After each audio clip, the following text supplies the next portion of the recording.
You're a fool. You could give other reasons for not being conscripted. You're running a business. I'm not sliding out of it that way. Other men, even married men, they're being called up. To kill or be killed in a futile conflict that is getting us nowhere. How else can we hope to win? We have to win this war, Alex, or all the pain will have been for nothing. The government needs every able-bodied man. So that the generals can afford to waste lives by the thousand every day. Trying to destroy morale. I'm trying to put an end to stupidity. You might at least pretend to be patriotic.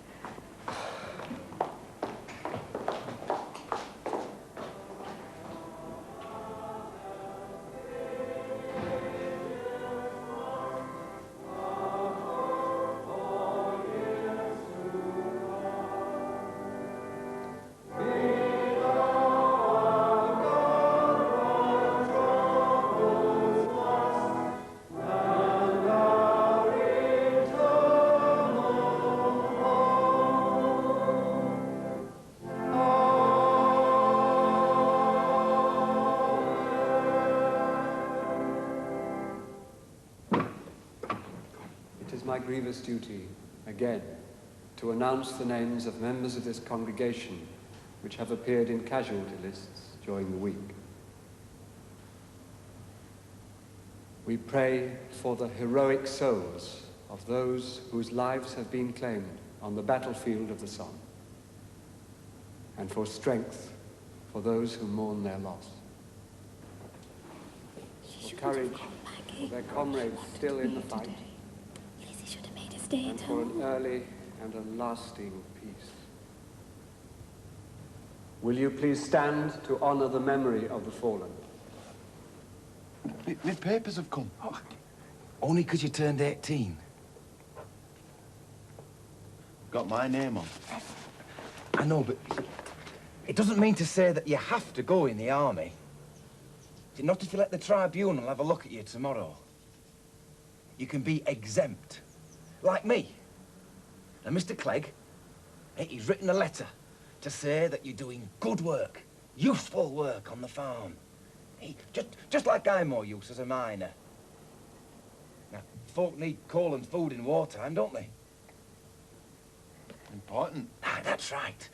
You're doing work of national importance. Now, can you remember to say that tomorrow? Aye. Important. Rifleman Henry Boothroyd, King's Royal Rifles, aged 19 years. Seaman William East, HMS Defence, aged 18 years. Private Arthur John Fletcher, 2nd Battalion Bradley Pals, aged 20 years. Private Charles Horace Fletcher, 2nd Battalion, Bradley Pals, aged 24 years. Private Stanley Gilbert Fletcher, 2nd Battalion, Bradley Pals, aged 18 years. Sergeant Douglas Greenwood.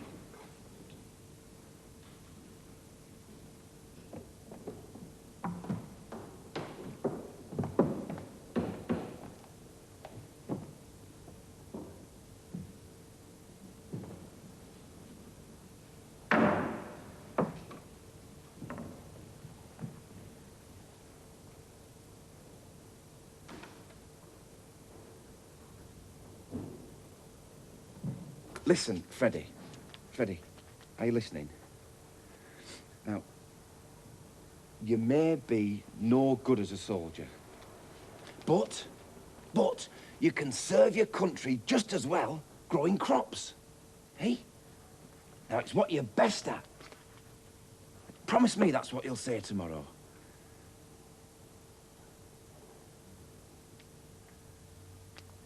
Farming's best. She'll call you a cuthbert behind your back after this. And I doubt she'll want to weave any more khaki. For other mothers' sons to die in life.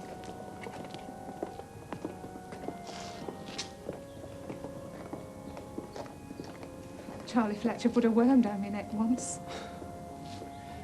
They're a lively bunch, the Fletcher boys. If only they hadn't all joined the Bradley pals at the same time. They were always together. Did you speak to Mrs. Fletcher yet? I'm the last person she'll want to hear from. Shall I tell her not to worry about coming to work? Holroyd will pay her wages till she can decide. Do you reckon on being at the mill yourself after tomorrow? No, I'm not sure, Maggie. The tribunal may have other plans for me. Liz is taking care of her. Is it true the Bradley pals were all but wiped out? There were 60,000 British soldiers hit in the first day. 20,000 dead. And who knows how many more will die of their wounds. You may be in for a rough time tomorrow. I know. Freddie will never say the right things at the tribunal. I've got me papers. You may be given a certificate for non-combatant service, Freddie. That means you won't have to fight. I've not much time for conches myself. Hiding behind the principles, letting other folk do the fighting for them. Tom! I mean, if a great big ugly Hun burst into your parlour and attacked Charlotte, what would you do? Any man attacking Charlotte might get more than he bargained for. Don't dodge the question. Would your conscience let you thump him? I'd hit him over the head with the fire irons. You see, you should be fighting at the front. But not for being a Hun! I'd hit him to stop his thoroughly nasty behaviour. What I object to is when decent men of different nationalities are under orders to murder each other. He's right, Tom. No one should be forced to go. It doesn't seem British. Patrick was willing to serve his country. Albert volunteered the minute he was old enough. But I don't like this being compelled. We're just not used to it.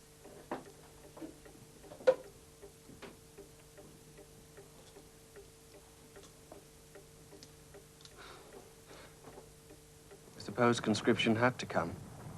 And those of us who disobey aren't exactly popular. I'm not too proud to serve my country in the filthy trenches, to go over the top and take my chance with shells and rifle fire. I'm single, no dependents. Married men with children are being killed or wounded in my place, hurled into the bloodshed of Verdun. I know the arguments. I'd join the army as a stretcher bearer to help the wounded if I thought it would bring peace any sooner. But this war is costing £5 million a day, apart from the dreadful cost in human life. I must speak out against it. Well, Selby, what's all this nonsense? You want to make the world safe for democracy, don't you? Yes, sir. But you didn't respond to your calling up notice. If I may explain, Brigadier, Freddie doesn't read or understand as well as other young men. His employer has sent a submission on his behalf. This Clegg fellow, farmer, isn't he? Yes. Yes, I've met his sort before. Why can't he run his farm with older men? Women, girls.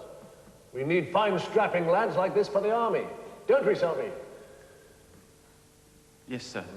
If the tribunal will take my advice, this applicant ought to be granted absolute exemption. Military training is out of the question. I have here his school record. Oh, we needn't hold that against him. I was a young rip myself at school, up to all sorts of pranks, eh? But look at me now. Never fear, Selby. Army discipline will make a man of you, eh? Yes, sir. Yes, well, I've nothing more to add. Case dismissed. Come, we're wasting time. No. I insist you consider this boy's level of intelligence. Well, he seems bright enough to me. Selby, read that poster. My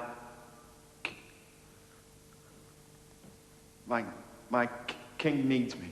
So who says he can't read? He guessed! Sir, Freddie Selby applies for exemption on the ground that he is a conscientious objector.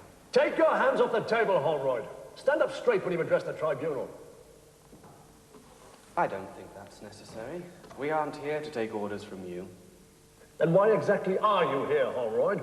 Your case comes up later. For the third time, I know. It must be tedious for you. Sir, I'm here to confirm that Freddie Selby is a member of the Non-Conscription Fellowship. Since when? Since yesterday.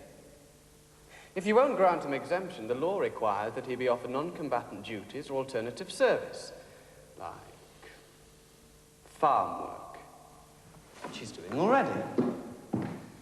So, why not leave well alone? You'll regret this, Holroyd. So what can you do on a farm to make you proud of yourself, eh? Dig ditches. Well, you're just the sort of chap we need to dig trenches for our gallant heroes in the front line, aren't you, Selby? Yes, sir. Yes. As for being a damn conscience, look at him. He's not old enough to have a conscience. Case dismissed.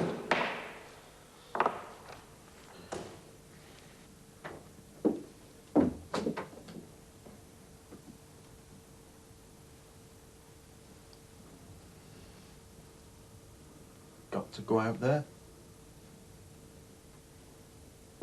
Aye. Take no place. Who's love? Arthur? Charlie? Stan?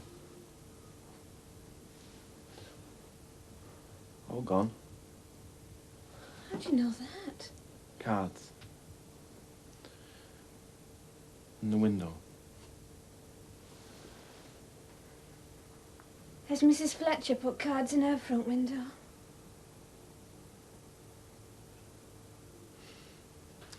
In proud memory. Curtains closed. All dark inside. Dare say. Yeah. I'll give you this if it fits. I made dozens. I gave one to Albert. Never thought I'd be knitting one for you to wear.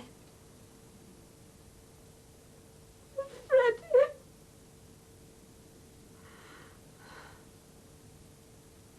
And you didn't turn up at the recruiting office on the day you were summoned. I did not. And you disregarded a fine of 40 shillings. Quite. It can be deducted from your army pay. I don't see how, as I shan't be joining the army. Alex, do you understand what you're letting yourself in for? All right, John. I understand. You won't get away with this, Holroyd. Mr. Lloyd George is determined to make your lot suffer as much as possible. The police will be instructed to arrest you. You'll be put in the cells to await a military escort. Very well. Number 11 is in great pain. There's no morphine left. They seldom complain. They think they're the lucky ones. Is this our first convoy from the Somme? Most of their company was left wounded in no man's land for days on end.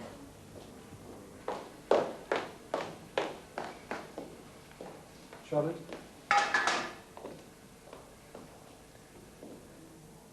I'm going out there soon, as an army chaplain.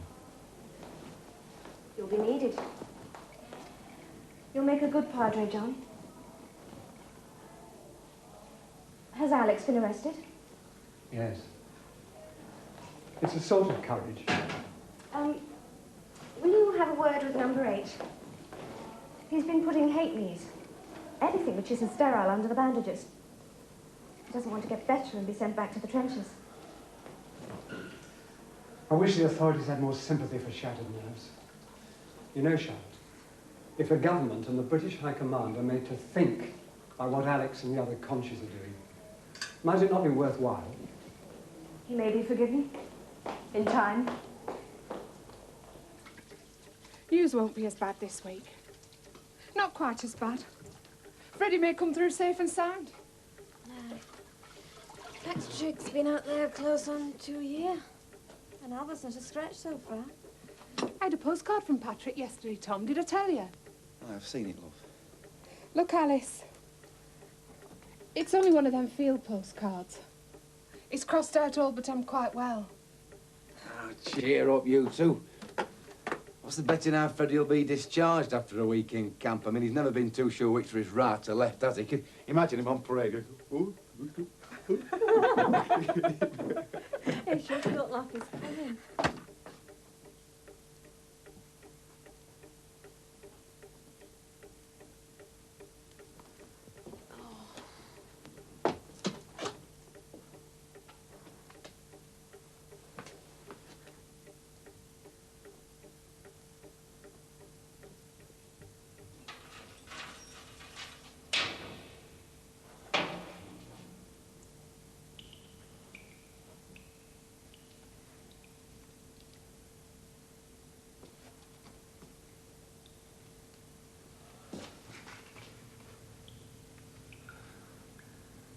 I'm allowed to spend 5 minutes with you. Good. I've been in solitary confinement all week.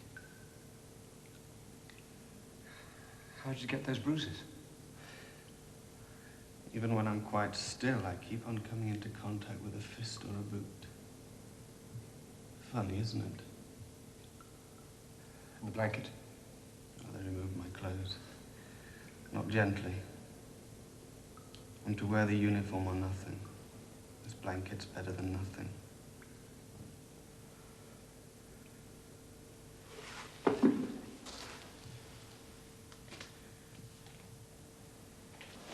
Give in, Alex. Take alternative service. Not yet.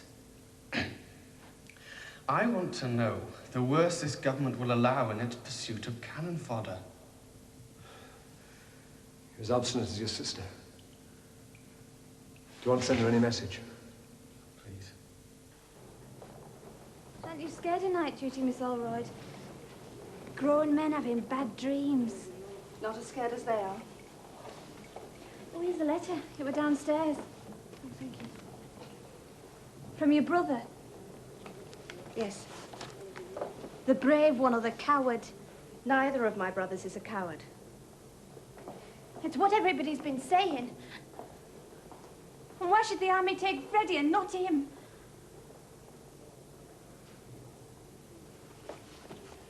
Bandages to the sluice, Alice.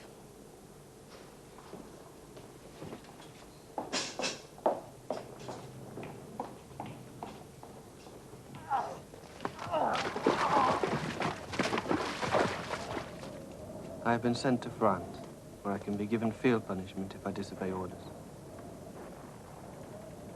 Try to understand. I can't be at peace with myself if I wage war against others. We're all personally responsible for what we do. If you can't understand, forgive me.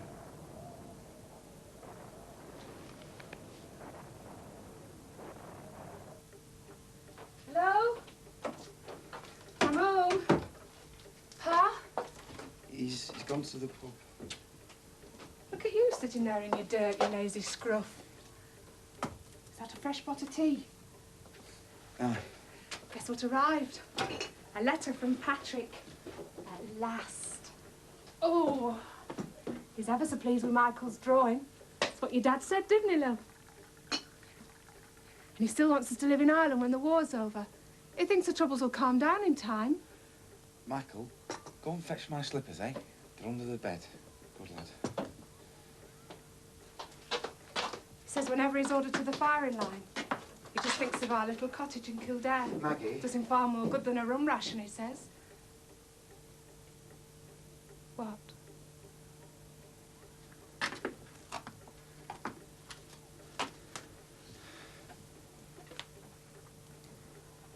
Maggie, a telegram came for you. No. Please, God.